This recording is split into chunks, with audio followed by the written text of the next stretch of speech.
जदायुः शतमिन्नु शरदो अन्ति देवा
पतिमम् हवामहे निधीनान्त्वा निधिपतिमम् हवामहे वसो मम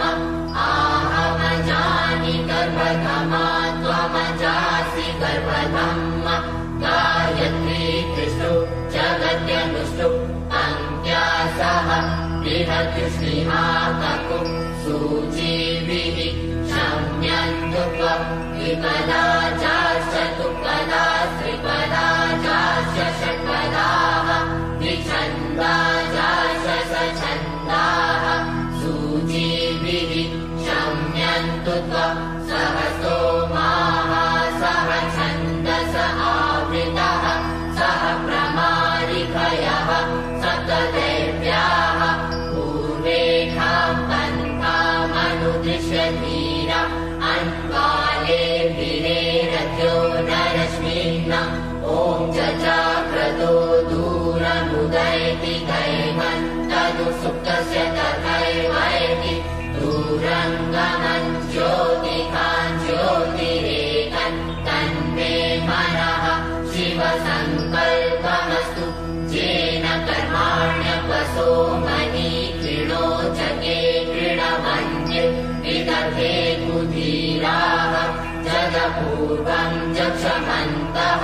प्रजानाम् तन्मे मनः शिवसङ्कल्पमस्तु जप्रज्ञानमुत चेतो धृतिश्च ज्योतिरन्तरमृतम् प्रजासु यस्मान्नरिते किञ्चन कर्म क्रियते तन्मे मनः शिवसङ्कल्पमस्तु येनेदम् भूतम् भुवनम् भविष्यत् परिगृहीतममृतेन सर्वम् येन च त्यस्तायते सप्तहोता तन्मे मनः शिवसङ्कल्पमस्तु यस्मिन् ऋचः साम जूपम् द्विजस्मिन् प्रतिष्ठिता रचना भाविवाराः यस्मिंश्चितत्वम् सर्वभूतम् प्रजानाम् तन्मे मनः शिवसङ्कल्पमस्तु सुखारतिरश्वानिव जन्मनुख्यान्ये नीयते भीषुभिर्वाचिन इव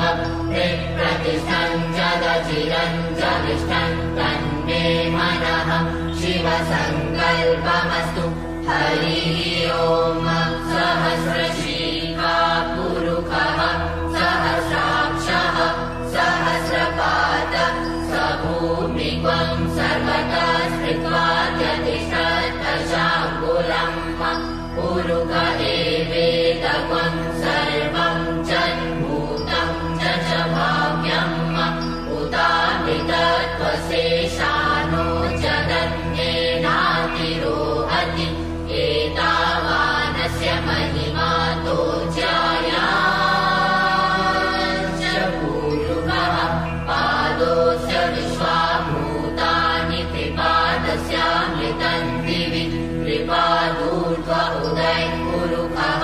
पादोऽस्येहा भवत् पुनः ततो विद्वम् व्यक्रामन् शासनानशने अपि ततो विराडजायतौ विराजो अधिपूरुषः स जातो हतैश्च तपश्चात् भूमिमथो पुरः तस्मात् जज्ञात् सर्वभूतः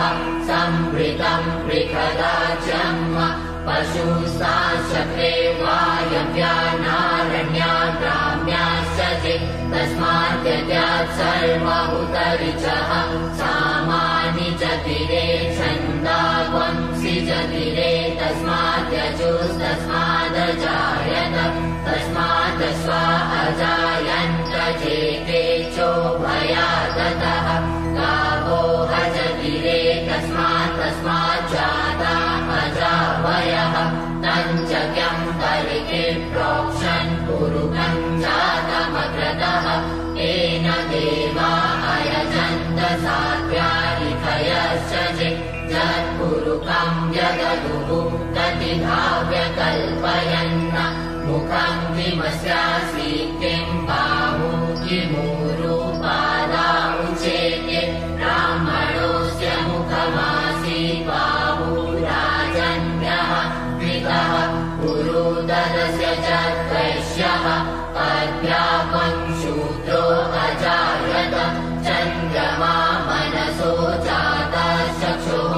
पूजो अजायत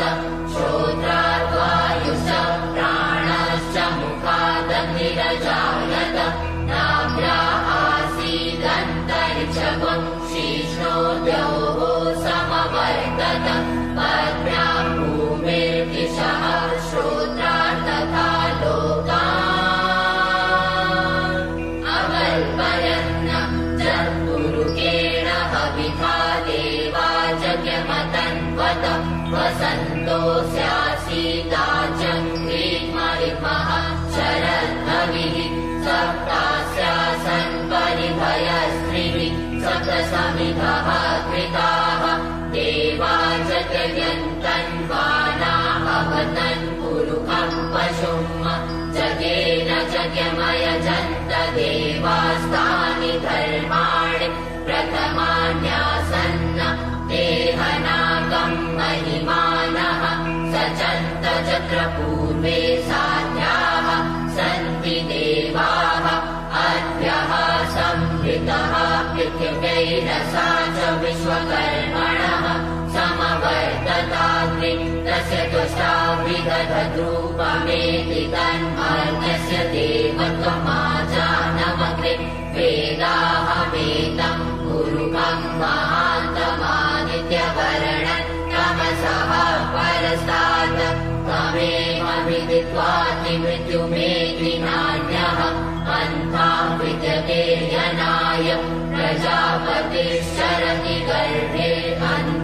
अन्तर्जायमानो बहुधा विजायते तस्य जोनिं परिपश्यन्ति धीरास्तस्मिन् अतस्तुर्भुवनानि विश्वा जो देवेभ्य आतपति जो देवानां पुरोहितः पूर्वो जो देवेभ्यो जातो नमो रुचाय ब्राह्मणे रुचं ब्राह्मं जनयन्तो देवा अग्रे तदा ब्रुवन् जस्वैवं ब्राह्मणो विद्यातस्य देवा असन्वशे शीर्षते लक्ष्मीश्च पत्न्या वहोरात्रे पार्श्वे नक्षत्राणि रूपमश्विनं व्यातं विभ्रन्विहाणामुं महिमाण सर्वलोकं महिमाण हरिः ओम् आशुः शिशानो वृषभो न भीमो घनाघनः शोभणश्चर्कणीनाम् सङ्क्रन्दनो निमिष एकवीरः शतवंशेना अजयत् साकमिन्द्रः सङ्क्रन्दनेनानिमिषेण जिह्नुना चुत्कारेण दुश्चवनेन त्रिपुना तदिन्द्रेण जयतत् सह ध्वञ्च्युतो नरहिकुहस्तेन वृथा स हिकुहस्ते सनिकन्विभिर्वशीषकम् स्रष्टा सयुध इन्द्रो गणेन सत्वं सृषजित् सोमपाबाहु शर्युग्रधन्वा प्रतिहिताभिरस्ता बृहस्पते परिदीया रथेन रक्षो मामित्रान्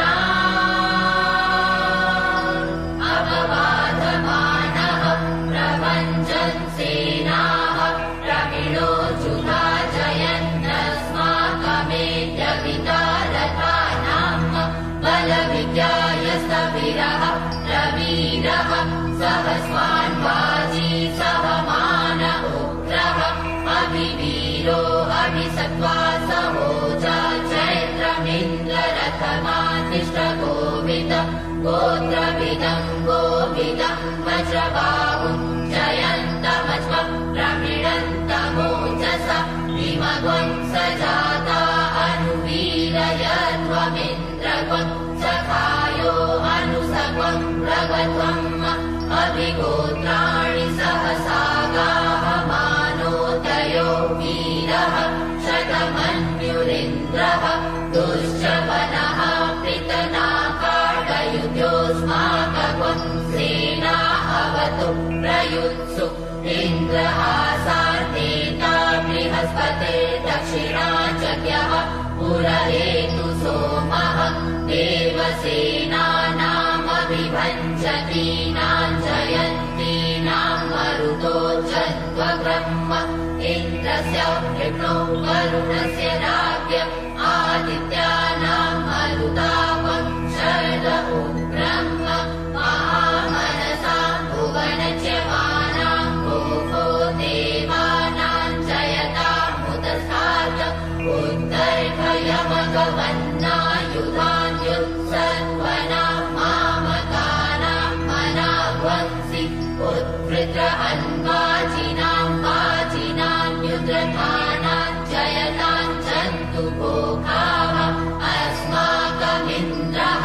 समृते भूत्वचेत्वस्माकञ्जानिखमस्ता जयन्तु अस्माकम् वीरा उतरे भवन्त्वस्मा उदेवा अवता भवेतु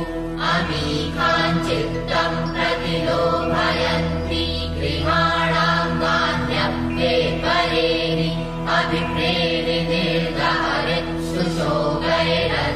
अभिप्रेरिनिर्दहरित्सुशोगैरन्देनामित्रा समसा सजन्ताम् अवसृष्टा परापत शरवे ब्रह्म समक्षिते गच्छामित्रान् प्रपदे स्वमामीकान् कञ्चनोचिकः प्रेता जयता नर इन्द्रो वः शर्म चक्षतु उग्रावः सन्तु बाहवो नादित्या चथा सथ वसौजा सेना मरुतः परेखामभ्यैति न ओजसा स्पर्धमाना नागूहत तमसा पव्रतेन जधामि अन्यो अन्यन्न जानन जत्रबाणाः सम्पतन्ति कुमारा विशिखा इव तन्न इन्द्रो बृहस्पतिरदितिः शर्म चक्षतु विश्वाः शर्म चक्षतु मर्माणि ते वर्मणा चादयामि सोमस्त्वा राजा कृतेनानुवस्ताम् पुरोर्वरीयो वरुणस्ते कृणोतु जयन्तन्त्वानुदेवा वदन्तु हरिः ओम् नमस्ते रुद्रमन्यव उदोत इखवे नमः बाहुभ्यामुदते नमः जाते रुद्रशिवा तनूरघोरा पापकाशिनि दयानस्तन्वा शन्तमया गिरिशन्ताभिचाकशीः जामिपुङ्गिरिशन्तहस्ते विभर्त्यस्तवे शिवाङ्गिरिधताम् कुरु माहित्वंसीः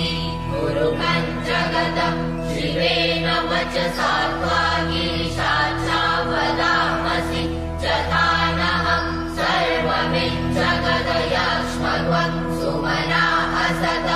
अद्य वोचदधिभक्ता प्रथमो दैव्योऽभिकतम् अहीश सर्वाञ्च भयन् सर्वाश्च जातु धान्योद्धराजीः परासुव असौ च स्ताम्रो अरुण उत बभ्रुः सुमङ्गलः चेचैनवम् रुद्रा अभितो दिक्षु श्रिताः सहस्रशो वैखावम् क्रीडलीमहे असौ चोपसर्पति नीलग्रीवो विलोहितः उतैनम् गोपाः दृशन्नुदहाजः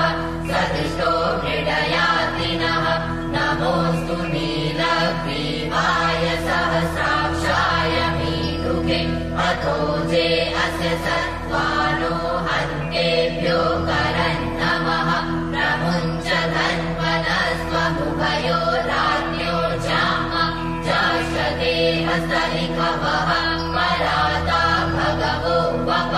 विज्यन्धनुः कवर्धिनो विशल्यो बाणवा उत अनेशन्नस्य चाइखव आपुरस्य निखङ्कलिः जाते हेतिम् मीढुष्टमहसे बभूवते धनुः तया स्मार्थिष्वत स्वमयश्मया परिभुज परिते धन्वनो हेतिरस्मान् बृहतो विश्वतः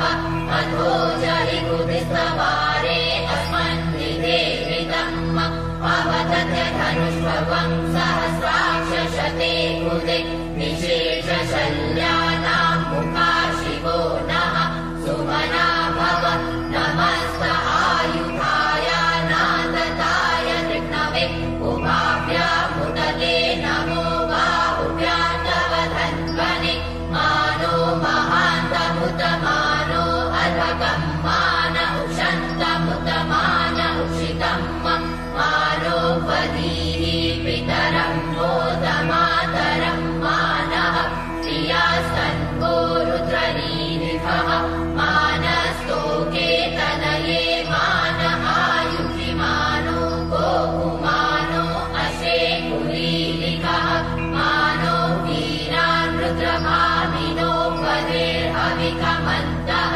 सदमित्वा हवामहे नमो हिरण्यवाहवे सेनान्ये दिशां च पतये नमो नमो वृक्षेभ्यो हरिकेशेभ्यः पशूनां पतये नमो नमः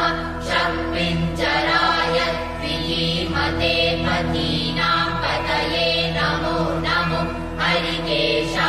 हरिकेशायोपवीतिने पुष्टानां पतये नमो नमो वपुषायं व्याधिने नानां पतये नमो नमो भवस्य हेत्यै जगतां पतये नमो नमो रुद्राय ददाहिने क्षेत्राणां पतये नमो नमः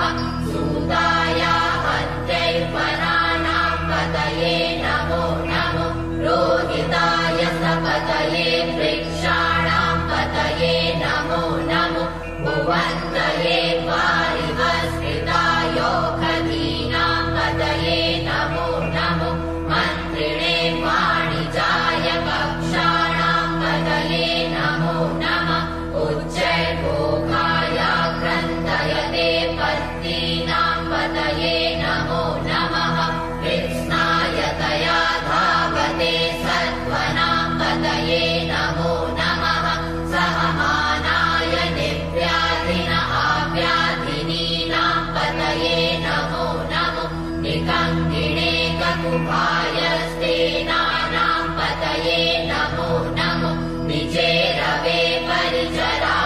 परिचरायारण्यानां पतये नमो नमो वञ्चते परिवञ्चते सायूनां पतये नमो नमो निकङ्किण इकुधिमते तस्कराणां पतये नमो नमः श्रीकायेभ्यो जिघावंसद्भ्यो मुखतां पतये नमो नमो श्रीमद्भ्यो नग्नञ्चरद्भ्यो विकृन्तानां पतये नमः नमः उग्रीकिणे गिरिचराय कुलुञ्चानां पतये नमो नमः इकुमद्भ्यो धन्वायेभ्यश्च वो नमो नमः आतन्वानेभ्यः प्रणिदधानेभ्यश्च वो नमो नमः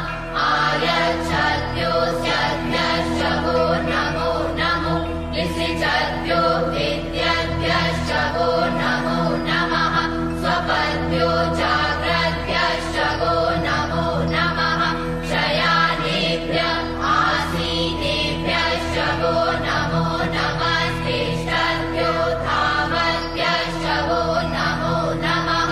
सभाभ्यः सभापतिभ्यश्च वो नमो नमो श्वेभ्यो शपतिभ्यश्च वो नमो नमः आव्याधिनीभ्यो विविध्यन्तीभ्यश्च वो नमो नमः कुवराभ्यस्त्रिवङ्खतिभ्यश्च वो नमो नमो गणेभ्यो गणपतिभ्यश्च वो नमो नमो व्रातेभ्यो व्रातपतिभ्यश्च वो नमो नमो वृत्सेभ्यो वृत्सपतिभ्यश्च वो नमो नमो विरूपेभ्यो विश्वरूपेभ्यश्च वो नमो नमः सेनाभ्यः सेनानीभ्यश्च वो नमो नमो रथेभ्यो अरथेभ्यश्च वो नमो नमः क्षत्रिभ्यः सङ्ग्रहीतृभ्यश्च वो नमो नमो महद्भ्यो अर्भकेभ्यश्च वो नमः नमस्तक्षभ्यो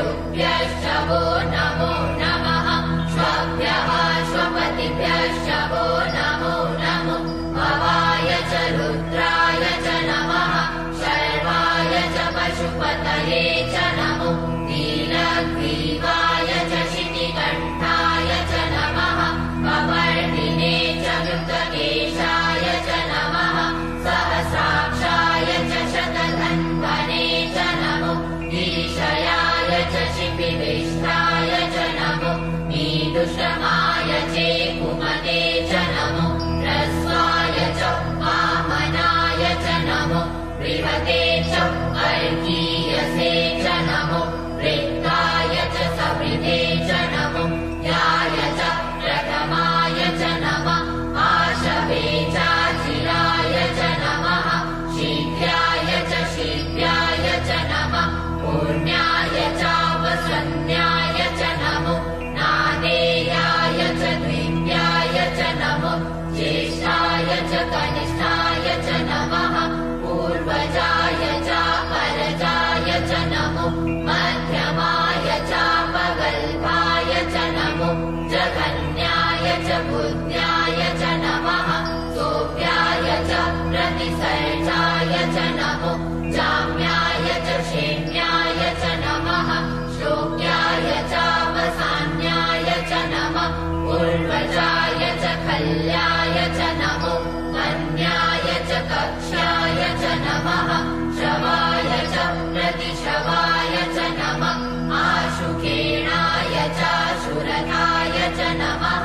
शूराय चापवेदिने च नमो बिल्मिने च कवचिने च नमो वर्मिणे च वरूथिने च नमः श्रुताय च श्रुतसेनाय च नमो दुन्दुभ्याय चाहनन्याय च नमो विष्णवे च प्रमिषाय च नमो निखङ्गिणे चेकुतिमते च नमस्तीक्ष्णे कवे चायुधिने च नमः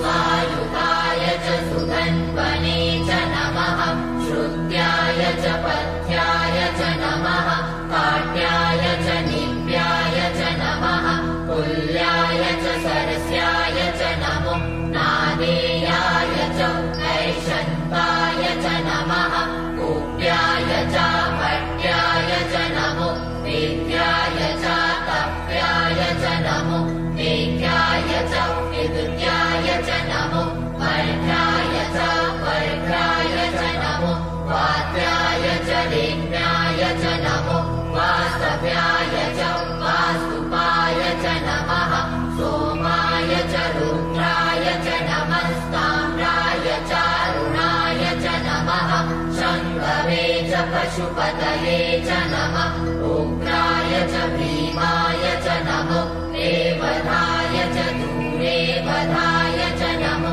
अन्त्रे च हनीयसे च नमो वृक्षेभ्यो हरिकेशेभ्यो नमस्काराय नमः शम्भवाय च मयोभवाय च नमः शङ्कराय च मयस्कराय च नमः शिवाय च शिवतराय च नमः वाचाय च वाचाय च नमः प्रतरणाय चोत्तरणाय च नमस्तीर्णाय च कुल्याय च नमः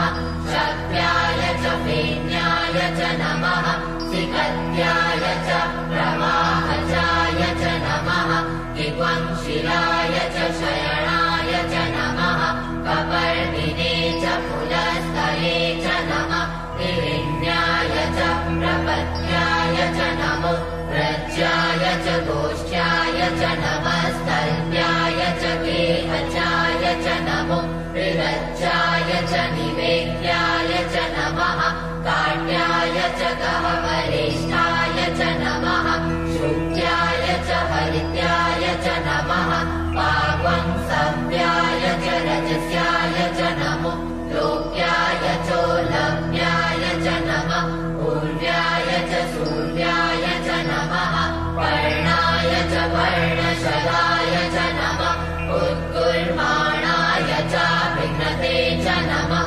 आखिदते च प्रखिदते च नमः इकुप्रेभ्यो धनुष्भ्यो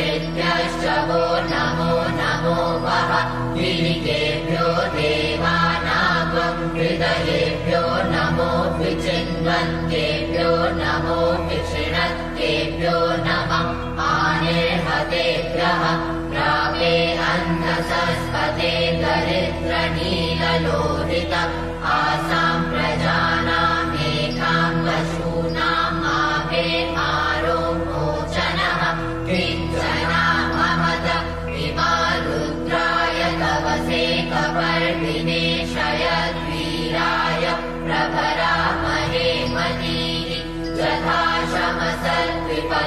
चतुःपदे विश्वं पुष्टं ग्रामे अचिन्ननातुरम् जाते रुद्रशिवा तनूः शिवा विश्वाहा वेखजि शिवा रुद्रस्य वेखजितयानो मृडजीवसे परिणो रुद्रस्य हेतिर्वृणतु परित्वेखस्य दुर्मतिरथायोः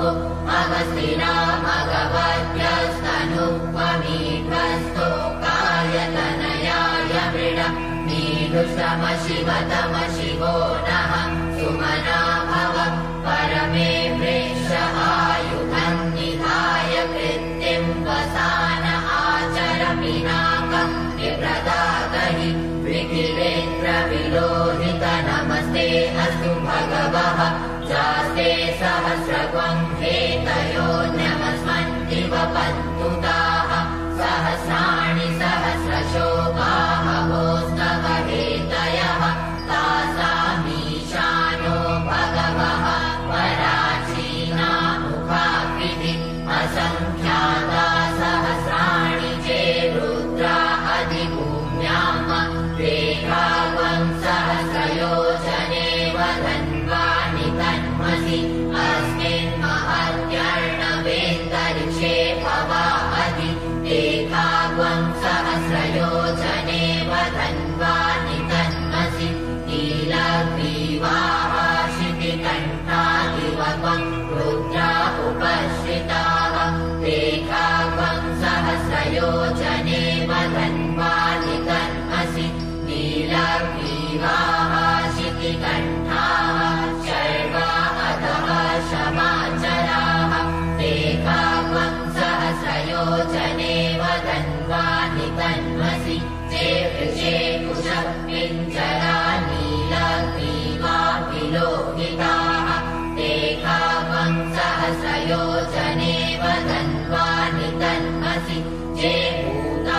भूतानामधिपतयो विशिखासः कपर्दिनः रेखावं सहस्रयोजने वधन्वानि तन्मसि जे पदाम्पतिरक्षय ऐलभृताः आयुर्जुतः रेखावं सहस्रयोजने वधन्वानि तन्मसि जे तीर्थानि प्रचरन्ति सिकाहसानि खङ्गिणः रेखावं सहस्रयोजने वधन्वानि तन्मसि जे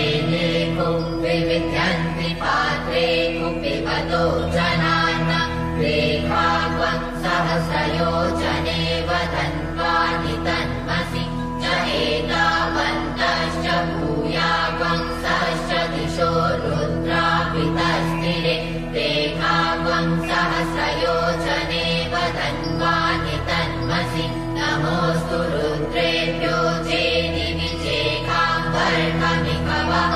तेभ्यो दश प्राचीर्दश दक्षिणा दश प्रतीचीर्दशोत्तीचीर्दशोर्ध्वाः तेभ्यो नमो अस्तु तेनो वन्तु तेनो मृडयन्तु ते जन्विमोचश्चनो ज्येष्ठितमेकाञ्चं वेदन्महं नमोऽस्तु रुद्रेभ्यो चेन्तरिक्षे चेखां पातरिभवः तेभ्यो दश प्राचीर्दश दक्षिणा दश प्रतीचीर्दशोत्तीचीर्दशोर्ध्वाः तेभ्यो नमो अस्तु तेनो वन्तु तेनो मृडयन्तु ते जन्विमोचश्चनो द्वेष्टितमेकाञ्चं वेदन्महं नमोऽस्तु रुद्रेभ्यो जे पृथिव्यां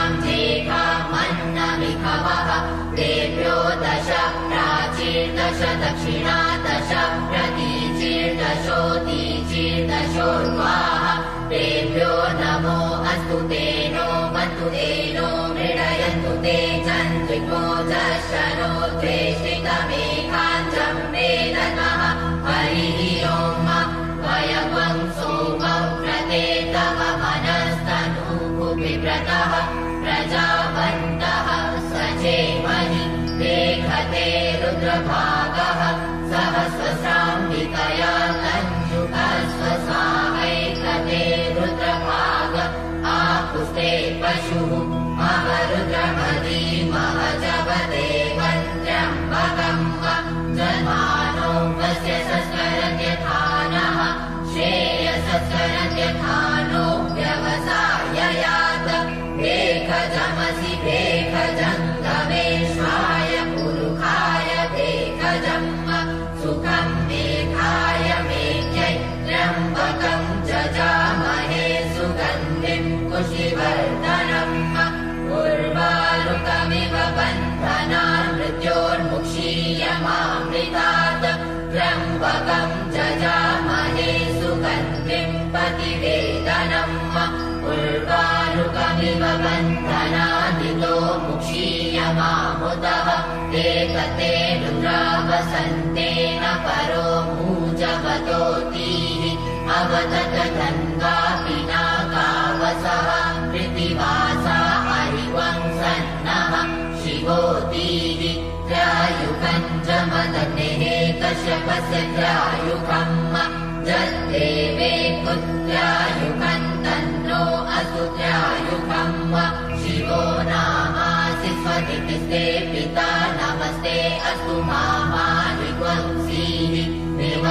निवर्तयाम्यायुके नाद्याय प्रजननाय रायस्पोखाय सुप्रजास्वाय सुवीर्याय हरिः ॐ वाचश्च मे प्रसवश्च मे प्रयतिश्च मे प्रसितिश्च मे प्रीतिश्च मे क्रतुश्च मे स्वरश्च मे श्लोकश्च मे श्रवश्च मे श्रुतिश्च मे ज्योतिश्च मे स्वश्च मे जगेन कल्पन्ताम्ब प्राणश्च मे पानश्च मे ध्यानश्च मे सुश्च मे चित्तञ्च मम आधीतञ्च मे वाक्च मे मनश्च मे चक्षुश्च मे श्रोत्रञ्च मे लक्षश्च मे बलञ्च मे जगेन कल्पन्ताम्ब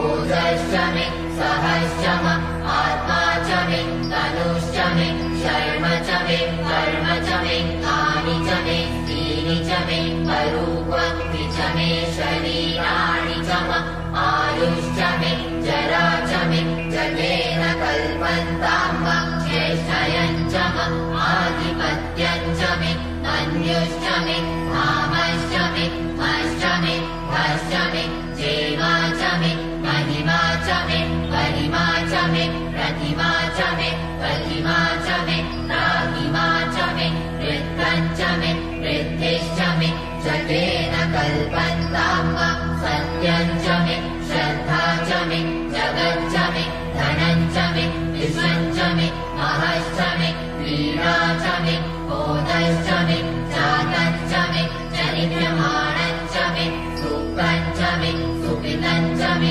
जगेन कल्पन्ताम्ब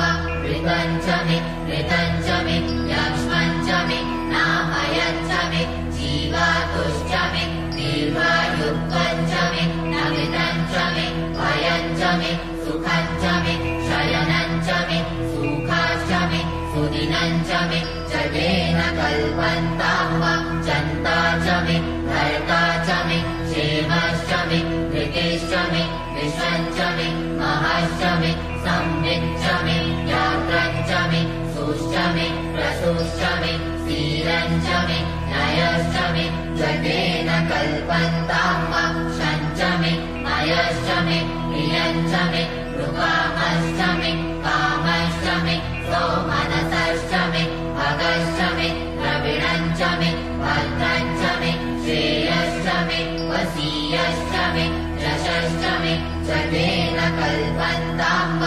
ऊर्ज मे सुनृता च मे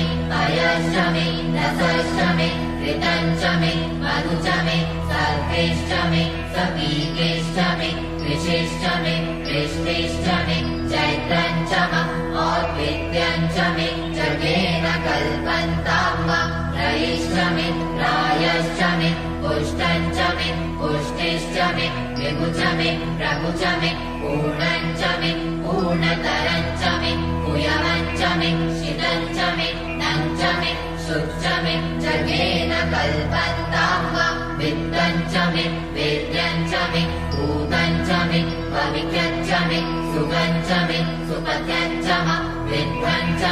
वृद्धिश्च मे ऋक्वञ्च मे ऋप्तिश्च मे मतिश्च मे सुमतिश्च मे जगेन कल्पन्ताम् ईहयश्च मे जवश्च मे माघश्च मे तिलाश्च मे उद्वाश्च मे हल्वाश्च मे प्रियङ्गवश्च मे नवश्च मे श्यामाश्च मे दीवानाश्च मे गोधूमाश्च मे मसूराश्च मे जगेन कल्पन्ताम् अश्मा च मे मृत्तिका च मे गिरयश्च मे पर्वताश्च मे सिकताश्च मे वनस्पतयश्च मे हिरण्यञ्च मे यश्च मे श्यामञ्च मे लोहञ्च मे सीसञ्च मे प्रभुच मे जगेन कल्पन्ताम् अग्निश्च आपश्च मे वीरुहश्च ओकतयश्च मे कृषवच्याश्च मे कृषवच्याश्च मे राम्याश्च मे पशवहारण्याश्च मे वित्तञ्च मे वित्तिश्च मे भूतञ्च मे भूतिश्च मे जगेन कल्पन्ताम् वसुच मे वसतिश्च मे कर्म च मे शक्तिश्च मे नश्च हेमश्च विद्या च मे गतिश्च मे जगेन कल्पन्ताम्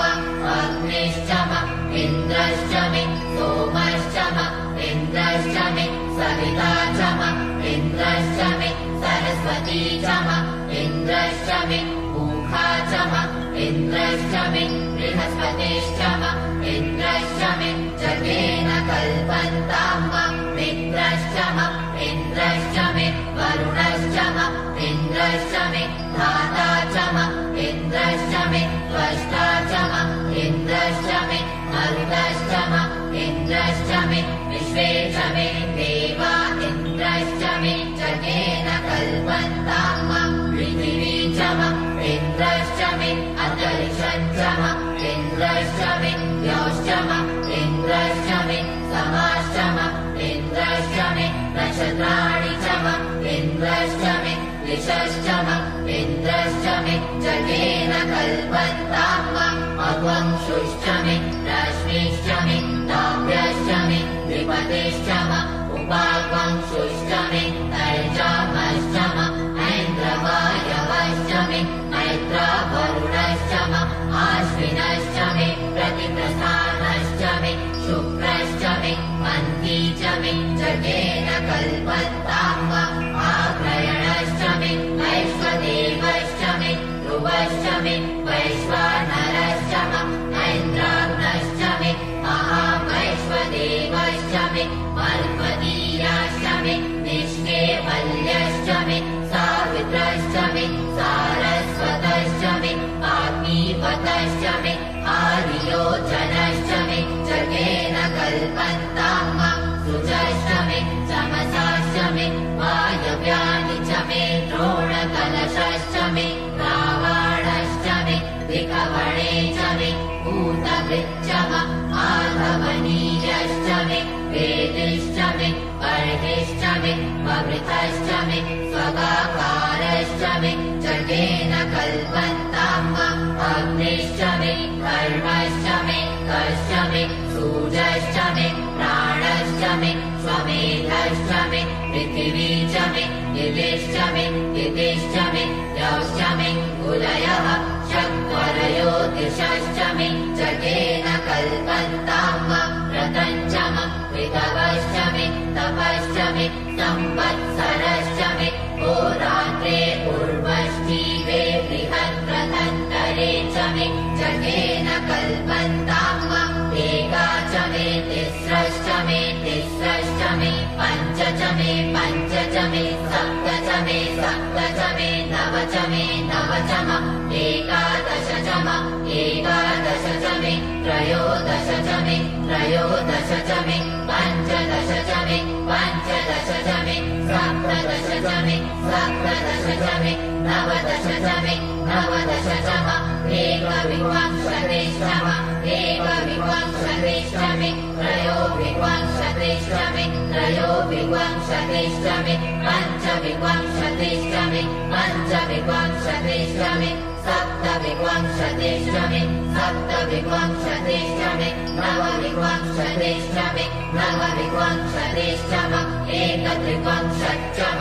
एकत्रिंशच्च मे त्रयस्त्रिंशच्च मे जगेन कल्पन्तां म चतस्रश्च मे ष्टौ च मे ष्टौ च मे द्वादश च मे द्वादश च मे षोडश च मे षोडश च मे विंशतिश्च मे विंशतिश्च मे चतुर्विंशतिश्च मे चतुर्विंशतिश्च मे ष्टाविंशतिश्च मे ष्टाविंशतिश्च मे द्वात्रिंशच्च मे द्वात्रिंशच्च मे षट्त्रिंशच्च मे षट्त्रिंशच्च मे चत्वारिंशच्च मे चत्वारिंशच्च मे चतुश्चत्वारिंशच्च मे चतुश्चत्वारिंशच्च मे ष्टाचत्वारिंशच्च मे जगेन कल्पन्तां म त्रयविश्च मे त्रयवी च मे तिथ्यवर्च मे तिथ्यौही च मे पञ्चाविश्च मे पञ्चावी च मे त्रिवत्सश्च मे त्रिवत्सा च मे तुजवर्च मे तुर्जौही च मे जगेन कल्पन्तां म पष्टवर्च मे पष्टौही च म उक्षा च मे वशा च म ऋखभश्च मे वेहच्च मे नट्वाश्च मे धेनुश्च मे जगेन कल्पन्तां म पाजाय स्वाहा प्रसवाय स्वाहा प्रिजाय स्वाहा प्रतवे स्वाहा असवे स्वाहा अर्पतये स्वाहा हे मुग्धाय स्वाहा मुग्धाय वैनवंशिनाय स्वाहा विनवंशिन आद्यायनाय स्वाहात्याय भुवनाय स्वाहा भुवनस्य पतये स्वाहाधिपतये स्वाहा प्रजापतये स्वाहा प्रियन्त्रेरान्विताय जन्तासि जमन ऊजे त्वा विश्वयै त्वा प्रजानात्वाधिपत्याय आयुर्जगेन कल्पतां प्राणो जगेन कल्पतां चक्षुर्जगेन कल्पतां श्रोत्रं जगेन कल्पतां वाक्जगेन कल्पतां मनो जगेन कल्पतां आत्मा जगेन कल्पतां ब्रह्मा जगेन कल्पतां ज्योतिर्जगेन कल्पतां स्वर्जगेन कल्पतां पृष्ठं जगेन कल्पतां जगो जगेन कल्पतां सोमश्च चजुश्च ऋक् च साम च बृहच्च रतन्तरं च स्वर्देवा अगन्माविता अभूम प्रजापतेः प्रजा अभूम वे स्वाहा ॐ द्यौः शान्तिरन्तरिक्षं शान्तिः पृथिवी शान्तिरापः शान्तिरोपदयः शान्तिः वनस्पतयः शान्तिर्विश्वे देवाः शान्तिर्ब्रह्म शान्तिः सर्वं शान्तिः शान्तिरेव शान्तिः